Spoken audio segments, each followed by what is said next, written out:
You are watching a new episode of Vendredi Vocabulary in which we are going to translate English expressions into French because sometimes when you are speaking French and that it's not your first language, you do end up trying to translate English expressions into French. And you know that translating them literally is not the way to go.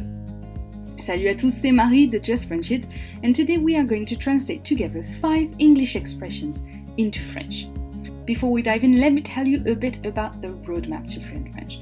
The Roadmap to Fluent French is a free download that you can get on my blog that already has been downloaded by more than 900 people and that has helped a lot of French students making sense of learning French. It is a step-by-step guide on how to learn French, and we are going in details about specific techniques as well. You should download it if you feel overwhelmed, if you don't know how to learn French, or if you feel like what you are doing at the moment doesn't give you the result you want. The link is in the description below the video, and if you do download it, please let me know how it helped you. The first expression is you crack me up. You crack me up. It means you are making me laugh. And for that, in French, we would use simply the verb rire. Rire, to laugh. Okay.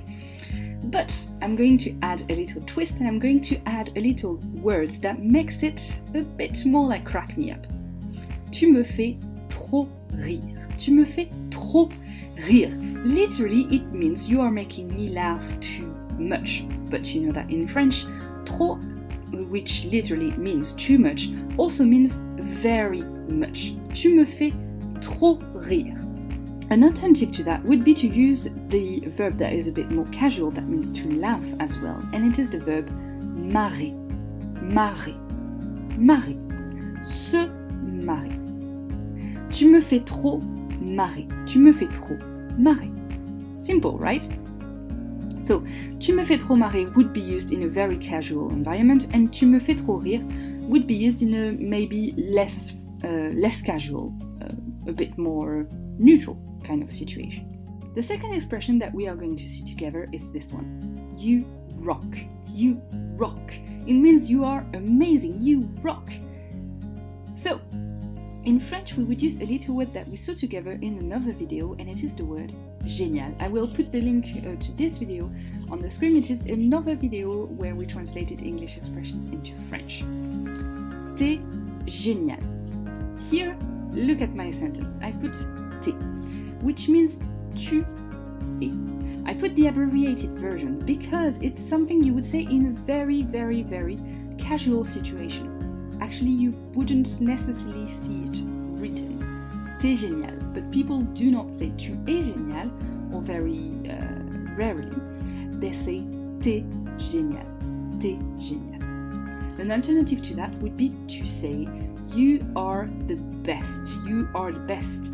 T'es le plus fort or la plus forte. Literally, it means you are the strongest, but it's not a question of strength, it's a question of being the best. T'es le plus fort for a man or boy. T'es la plus forte for a girl or a woman. T'es le plus fort, t'es la plus forte. So the third expression that we are going to see together is this one. He's a catch. To be a catch. It means to be worth marrying. You should keep it. He's a catch. You should marry him. Yeah, it sort of means that. Him or her, obviously, he's a catch, she's a catch. In French, you cannot use the same visual expression. It wouldn't make sense. And actually, the word catch is quite hard to translate in French. But we have an expression that means the same thing. And it is être un bon parti or être un beau parti. I know your French teacher probably is annoying you with the difference between bon and beau, but here in this expression it means exactly the same thing. Être un bon parti or être un beau parti means to be a catch. In a sentence it would give something like that. C'est un bon parti. C'est un bon parti. Also be careful, here it stays in the masculine even if you are talking about a woman. Elle est un bon parti. Elle est un bon parti. Fourth expression, to go the extra mile. To go the extra mile. Here, there is two translations depending on the situation. If the end result of going the extra mile is neutral or not very good, you can use faire un effort. Faire un effort, literally to make an effort. To make an effort. Faire un effort. So, go the extra mile, fais un effort. But if the end result is amazing, if the end result of going the extra mile was great, you can use se dépasser. Se dépasser. And I'm going to tell you literally what it means because it's really, really a nice word. It means to overtake yourself. To overtake yourself, se dépasser. So to go the extra mile, se dépasser. Il s'est dépassé sur ce coup-là. He really went the extra mile on this one. Fifth and final expression that we are going to see together. It's not really an expression, but I'm sure you use it all the time, and it is to drop by. To drop by, it means to come for a short period of time, to drop by.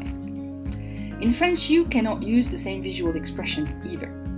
You would have to use another expression that is faire un saut, literally to do a jump, to jump. Faire un saut. It means up, I'm going in, up, I'm going out. But the thing is, in French, you have to be precise with this expression. I'll drop by. You know, in English, you can just say, I'll drop by, and it means I will drop by the place you mentioned earlier. Okay? In French, you have to be precise. So you have to say where you are going. And I'm going to give you examples in a minute. But if you do not want to repeat yourself, you would have to use the little I, the Y letter. J'y ferai un saut.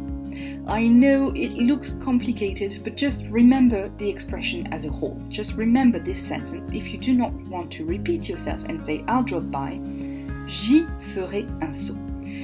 I here actually means there. I'll drop by there, the place we were mentioning before. However, if you want to be precise, same thing, it's going to be a bit more complicated because it's a game of prepositions. I'll drop by your place. Je ferai un saut chez toi. Je ferai un saut chez toi. However, if you want to go to the chemist, for example, je ferai un saut à la pharmacie. À la pharmacie. I know it's complicated and I'm not going to explain to you why here, just remember the sentence as a whole, okay? So let's recap the translation of 5 English expressions that you probably use all the time. You crack me up would be translated in French as tu me fais trop rire, tu me fais trop rire, or alternatively, tu me fais trop marrer if you want to be even more casual. You rock would be translated in French by t'es génial, or t'es le plus fort or la plus forte if it is a woman. Here's a catch. Être un bon parti, c'est un bon parti or un beau parti, here it doesn't matter. To go the extra mile would be translated in French as faire un effort if the result is okay, and se dépasser if the result is amazing. I'll drop by would be translated in French depending on where you are going to drop by j'y ferai un saut if you don't want to repeat yourself, je ferai un saut chez toi if you are dropping at someone's, et je ferai un saut à la pharmacie if you are talking about a very precise location. À la pharmacie, the chemists. There you go. If you enjoyed this video and if you learned something today, subscribe to the channel for more content like this. Give me a thumbs up to tell me I've done a good job. And I'll see you next week on Just French It. À la prochaine.